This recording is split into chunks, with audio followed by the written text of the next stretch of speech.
Well, I asked the CEOs if 2022 had been so far like running in mud, and they, on the whole, I think they give quite a positive reaction to how businesses have been run this year so far, but they did heighten the importance of liquidity risk.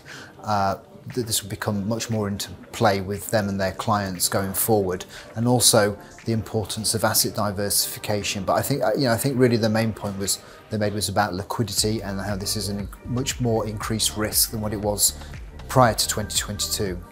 Well, as one of the CEOs said, you've just got to keep investing and you've got to keep communicating. Client communication is extremely important at this time, so that clients don't not just go away, but just also don't do the wrong thing, such as maybe selling out whilst they're in the dip.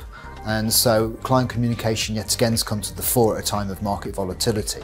In terms of investing, it's interesting to hear that one of the CEOs thought the classic 60-40 equity bond portfolio mix is still a sound position to take now for asset managers going forward, and despite all the liquidity risk and the dangers in the derivatives markets in recent months, it's still sound and it still works, and it will be a mainstay of the funds industry going forward.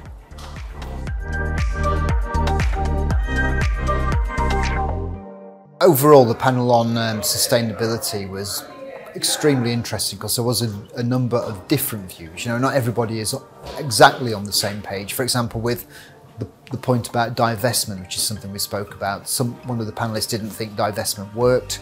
Another panelist feels that it does, but with certain provisos. And similarly, one of the panelists felt very strongly that sustainability and really taking care of the environment should be written into client contracts, whereas another panelist felt that this was probably not the place to put these kind of agreements unless the client actually wanted it.